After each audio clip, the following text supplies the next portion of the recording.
The Denel Rooivalk helicopter, often described as one of the most remarkable indigenous defense projects ever undertaken by South Africa, represents a unique intersection of necessity, innovation, and resilience in the face of international isolation, and its story is as much about the helicopter itself as it is about the environment that gave birth to it. The Rooivalk, whose name means red kestrel in Afrikaans, was developed in the late 20th century when South Africa was under international arms embargo due to its apartheid policies, and because the South African military could not rely on buying the most advanced attack helicopters from the United States or the Soviet Union. It had to create its own, leading to a program that spanned decades and resulted in the Rooivalk, an aircraft specifically designed for the harsh African climate, rugged terrains, and the needs of the South African Air Force, making it not only a machine of war but also a symbol of national pride and technological capability.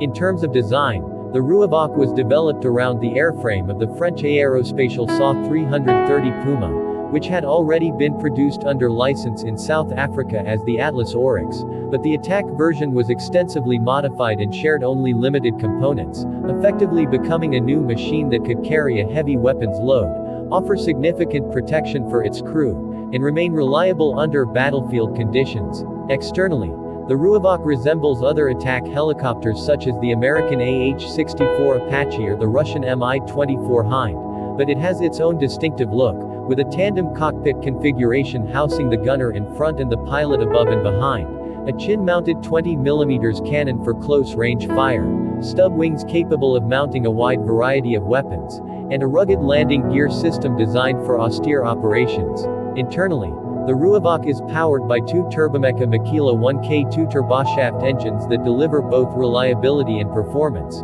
giving the helicopter a top speed of around 309 km per hour, a range of 740 kilometers, and an endurance suitable for long African missions. And while these numbers might not always match the very top figures of other contemporary helicopters, they were more than adequate for the operational requirements envisaged by the South African Air Force, which needed a machine capable of escorting transport helicopters, engaging armored vehicles, and supporting ground forces in difficult terrain. When it comes to weaponry, the Rooivalk is versatile, being able to carry up to 16 Mokopa ZT-6 long-range anti-tank guided missiles developed in South Africa, which can destroy heavily armored targets at a range of 10 kilometers, as well as 70mm rocket pods for area suppression, air-to-air missiles for self-defense against other helicopters, and a devastating 20mm GI-2 cannon mounted under the nose, which is slaved to the gunner's helmet sight system, allowing for rapid engagement of targets simply by looking at them. What makes the Rooivalk particularly unique, however, is the philosophy behind its design, because unlike many other attack helicopters that were meant for high-tech battlefields with access to extensive maintenance infrastructure, the Rooivalk was specifically created to operate in the relatively austere, dusty, and rugged African environment where maintenance facilities might be scarce, and therefore the engineers placed great emphasis on ease of maintenance, robustness of components, and the ability to withstand heat and sand. For example, the engines are fitted with filters to cope with dust, and the systems are designed to be more easily repairable in the field, which is a critical consideration for operations in Africa. Historically, the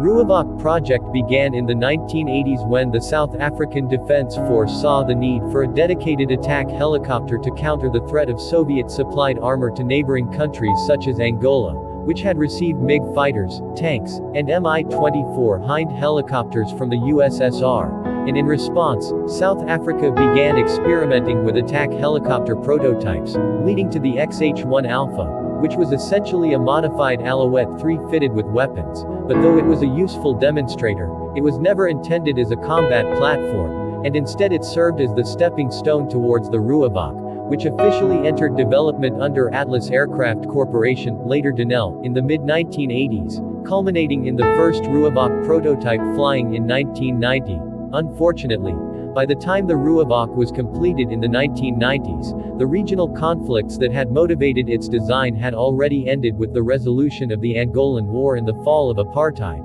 leaving South Africa with an advanced helicopter but without the urgent operational need or export markets to sustain large-scale production, and thus only 12 Rooivalk helicopters were built and delivered to the South African Air Force. Despite this limited production run, the Rooivalk has proven itself in real combat, most notably during the United Nations peacekeeping missions in the Democratic Republic of Congo, where the South African Air Force deployed Rooivalks as part of the Force Intervention Brigade, and in 2013 they were used in combat operations against the M23 rebel group, where their precision strikes, heavy firepower, and psychological impact contributed significantly to the success of UN operations, earning praise from international observers who noted that the presence of attack helicopters tilted the balance on the battlefield. These combat missions demonstrated that despite being produced in small numbers, the Rooivalk was a capable and effective machine, perfectly suited for its intended role, and it highlighted the potential the helicopter could have had if it had found more customers abroad. Export efforts, however, were hampered by several factors, including the timing of the end of the Cold War, the dominance of established competitors like the Apache, the Tiger, and the Mi-28, and the reluctance of some governments to buy military equipment from South Africa in the post-apartheid period, and as a result, the Rooivalk remains a helicopter operated solely by South Africa. Nonetheless, its technological achievements remain impressive, because it showed that a relatively small country under arms embargo could still produce a modern, world-class attack helicopter, and the experience gained from the Rooivalk program has been invaluable for the South African defense industry, which has continued to innovate in missile systems, avionics, and aerospace engineering. In a broader sense, the Rooivalk can be seen as a case study in how geopolitical pressures, domestic industrial capacity, and regional security threats can combine to create unique defense projects that might not have been possible under different circumstances, and it remains a helicopter that is admired by aviation enthusiasts, defense analysts, and military historians alike, not only for its capabilities but for the story of how it came to be. A story that blends politics, engineering, warfare, and national ambition into one of the most fascinating defense projects of the modern era. The deeper understanding of the Denel Rooivalk attack helicopter requires exploring its broader technological aspects, development challenges, and the context of international comparisons that highlight both its strengths and its limitations, because while the Rooivalk is an impressive achievement for South Africa, it is also a machine that exists in a world dominated by giants like the American AH-64 Apache, the Russian Mi-28 Havoc, the Ka-52 Alligator, and the European Tiger, each of which has had extensive combat experience and substantial production runs. But before making direct comparisons, it is important to appreciate the full spectrum of design philosophy that underpins the Rooivalk. Unlike helicopters developed by superpowers with practically unlimited budgets and access to global markets, the Rooivalk had to be designed under strict resource constraints, limited industrial base, and international embargo, which meant that the engineers at Atlas and later Denel had to innovate in creative ways, often reusing existing technologies such as the Puma Oryx dynamic systems but integrating them into a completely new airframe optimized for attack roles, and this balancing act produced an aircraft that is both rugged and sophisticated, capable of integrating modern avionics while still being robust enough for African battlefields. The avionics suite of the Rooivalk is one of its defining features, as it includes a fully digital cockpit with multifunction displays, helmet-mounted sights, and an advanced target acquisition system incorporating thermal imaging, laser rangefinders, and a stabilized sighting platform, giving it the capability to operate effectively both day and night and in adverse weather. And while its avionics might not be as advanced as the very latest Apache Guardian or Ka-52 upgrades, they are more than sufficient for the roles the South African Air Force envisages. Another point worth mentioning is survivability, because modern attack helicopters are always designed with the assumption that they will be high-value targets, and therefore the Rooivalk incorporates armor protection for the crew, redundant systems to ensure the helicopter can still fly after sustaining damage, crashworthy seats, and self-sealing fuel tanks, along with countermeasures such as chaff, flares, and electronic warfare suites to defend against missiles, making it a survivable platform in hostile environments. However, one of the persistent challenges for the Rooivalk program has been the issue of upgrades and maintenance. Since only 12 units were built, economies of scale never existed, and funding for major upgrades has always been limited. Yet Denel and the South African Air Force have managed to keep the fleet modernized with incremental improvements, such as the Rooivalk Mk1 upgrade, which enhanced reliability, improved targeting systems, and integrated newer weapons, allowing it to remain combat relevant well into the 21st century. When compared with the Apache, which has been exported to dozens of countries and combat proven in Iraq, Afghanistan, and other conflicts, the Rooivalk inevitably looks small scale, but its design is arguably better suited for certain African conditions, where simplicity, ruggedness, and maintainability are more critical than cutting-edge stealth features or complex networking, and in this sense the Rooivalk is sometimes compared with the Russian Mi-24, which also emphasized ruggedness and adaptability, though the Rooivalk does not have the troop-carrying capability of the Hind, as it is more of a pure gunship in the Apache mold. International attempts to market the Rooivalk have included approaches to Turkey, Malaysia, and other countries, but the lack of sustained political and financial backing, combined with the competition from already established helicopters, meant that these deals never materialized, which is unfortunate because larger production runs could have significantly reduced costs per unit and improved sustainability, and had that happened, the Rooivalk might have become a competitive export product. Beyond the technical and commercial aspects, the Rooivalk also carries symbolic weight, as it demonstrates that South Africa, despite its geopolitical challenges, could create an indigenous attack helicopter comparable to those of major powers, a feat that very few nations have achieved, since most countries even today rely on importing attack helicopters rather than developing their own from scratch, which speaks volumes about the level of engineering expertise accumulated in South Africa during the embargo years. In terms of combat employment, the Rooivalk's most notable performance has been in the Democratic Republic of Congo under United Nations operations, where it provided close air support, reconnaissance, and precision strikes, and eyewitness accounts from the field describe how its presence on the battlefield had a profound psychological effect on rebel forces, who were not accustomed to facing advanced attack helicopters, and this effect, combined with its actual combat effectiveness, contributed significantly to the success of the UN's Force Intervention Brigade, which is one of the rare cases where UN peacekeepers were mandated to carry out offensive operations, making the Rooivalk's role historically notable as one of the few instances where a UN mission successfully defeated an armed rebel group.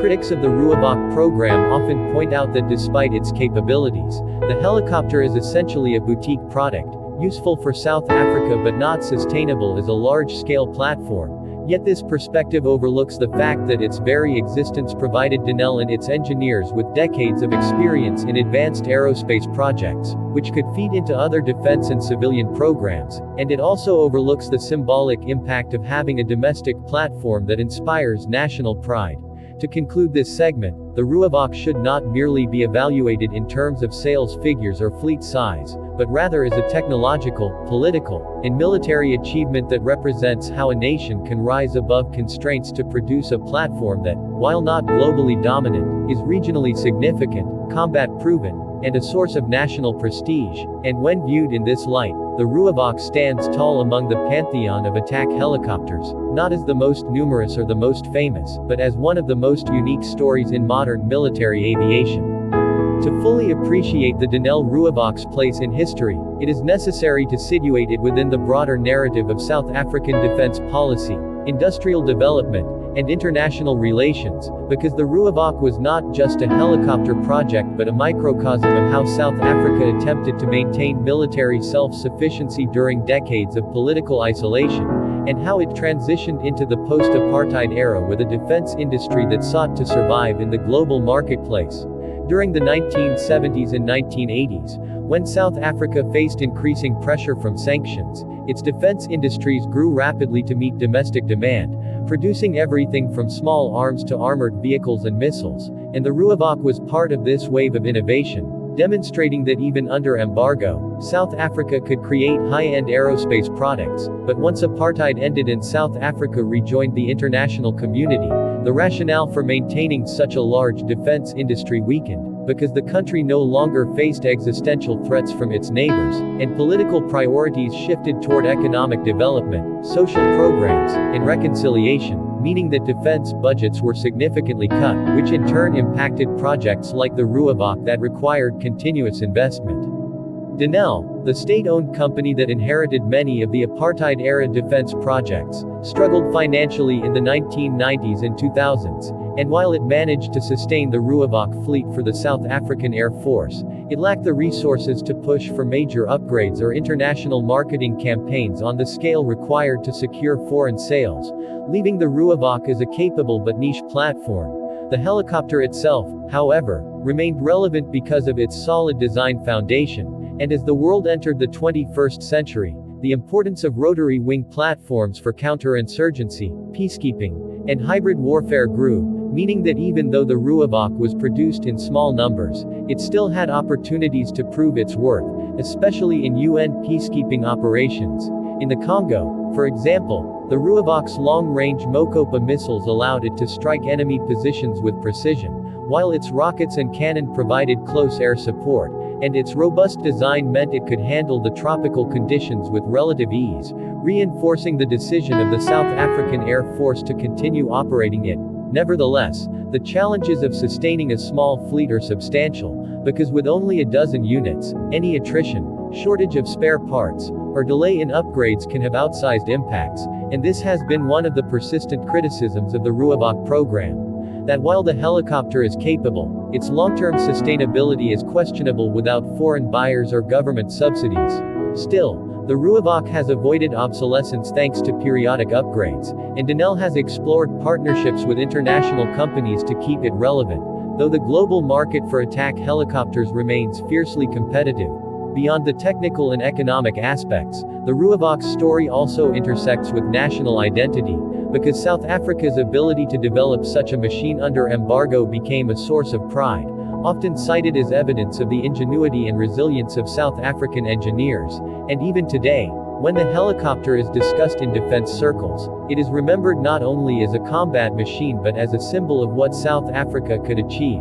Looking at its technical attributes in greater detail, the Rooivalk has a maximum takeoff weight of approximately 8,750 kilograms, a combat radius of around 300 kilometers, and the ability to carry a wide range of armaments tailored for both anti-armor and close support missions, making it flexible for different scenarios, and its integrated avionics, though now somewhat dated compared to the very latest attack helicopters, were advanced for their time, with features such as automatic flight control systems, navigation aids, and night vision compatibility that ensured the crew could operate effectively under diverse conditions. In combat roles, the Rooivalk excels in providing overwatch for ground forces, escorting transport helicopters, suppressing enemy positions, and destroying armored threats, and these roles align well with the kinds of missions South Africa has faced in peacekeeping and regional interventions. Yet the broader lesson of the Rooivalk is not simply about what it does on the battlefield, but what it represents in terms of industrial policy and strategic autonomy, because very few nations outside the traditional great powers have ever managed to develop an indigenous attack helicopter, and that in itself is remarkable. Critics might argue that the Rooivalk is ultimately a strategic dead end, since without exports or major upgrades it risks becoming obsolete. But supporters counter that its continued service, combat record, and symbolic value justify its existence, and that even if it never achieved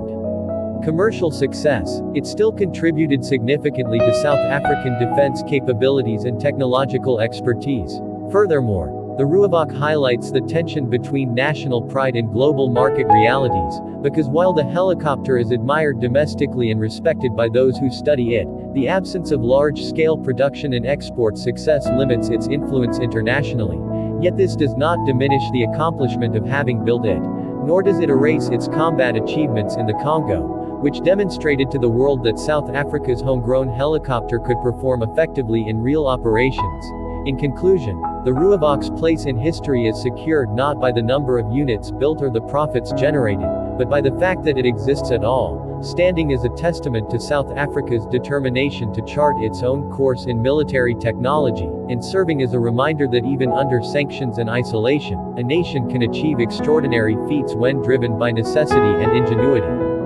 Looking toward the future of the Denel Rooivalk and its legacy, one must consider both the practical realities of maintaining the current fleet and the broader strategic lessons it offers for South Africa and other mid-sized powers, because the Rooivalk is no longer just a helicopter but a case study in the life cycle of indigenous defense programs, showing both their potential and their pitfalls. As of today, the South African Air Force continues to operate a small number of Rooivalk helicopters, upgraded to the Rooivalk Mk1 standard, which includes enhancements in weapons integration, avionics, and reliability. And while these improvements ensure that the helicopter can still perform its intended missions, the lack of large-scale modernization means that its technology risks falling behind more advanced competitors. Yet for South Africa's specific defense needs, peacekeeping, regional stabilization, and deterrence against smaller-scale threats, the Rooivalk remains adequate. Denel has at times proposed further upgrades or even a Rooivalk Mk2, potentially incorporating stealthier design features,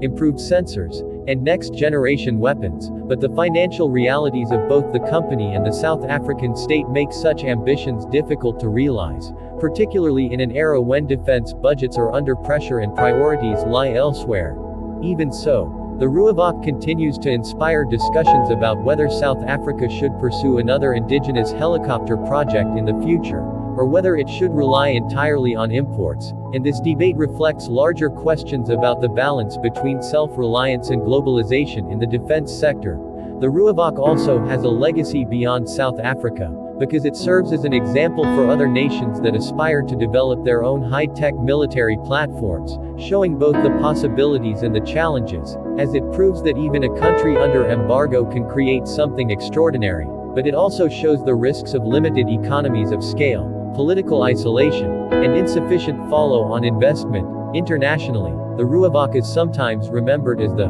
helicopter that should have been exported, because many analysts agree that if the timing had been different, if the program had reached maturity before the end of the Cold War, or if South Africa had secured one or two international customers, it could have achieved a sustainable production run and become a competitive alternative to Western and Russian helicopters, but instead it remains a rare and unique machine, confined to the skies of South Africa and the battlefields of Congo, where it nonetheless proved its worth in academic and defense studies circles. The Rooivalk is often used as a teaching example of indigenous defense industrial capacity, technological adaptation under constraints, and the relationship between geopolitics and weapons development, making it a subject of ongoing interest even beyond aviation enthusiasts. From a purely technical standpoint, the Rooivalk still holds up surprisingly well, with its powerful engines, versatile weapons load, and robust systems, and while it may not match the very latest sensor fusion or network-centric warfare capabilities of newer helicopters, its core design remains strong, adaptable, and reliable, which explains why the South African Air Force continues to invest in its upkeep rather than replacing it outright. In terms of its operational record, the Rooivalk's combat use in the Democratic Republic of Congo remains a highlight, not only because it demonstrated tactical effectiveness but because it showcased the strategic value of having a domestically produced helicopter that could be deployed without reliance on foreign supply chains, an advantage that becomes particularly important in times of geopolitical tension. As for its cultural impact, the Rooivalk has become something of a national icon in South Africa, appearing in documentaries, defense exhibitions, and public discussions as a symbol of what South African engineers are capable of. And even though it never became a global commercial success, it occupies a special place in the narrative of South Africa's transition from isolation to integration, embodying both the challenges and the possibilities of that era. When evaluating the Rooivalk against its peers, it may not have the global reach of the Apache or the Ka-52, but it represents a different kind of success, one measured not in export contracts or fleet sizes but in national pride, technological competence, and regional effectiveness, and in that sense it has achieved something no less valuable. In looking to the long-term future, questions remain about how long the Rooivalk can be kept in service, whether it will eventually be replaced by imported platforms, and what role Denel can play in ensuring that South Africa maintains at least some indigenous aerospace capacity. But regardless of what happens, the Rooivalk's legacy is secure, because it has already proven that South Africa could build and field a world-class attack helicopter, something only a handful of nations have ever done. In closing, the Denel Rooivalk stands as a testament to innovation under pressure, resilience in the face of isolation, and the ability of a nation to dream big and achieve something remarkable. And even though its story is one of limited numbers and missed opportunities, it is also one of triumph, inspiration, and enduring legacy, ensuring that the Rooivalk will forever hold a unique place in the annals of military aviation history.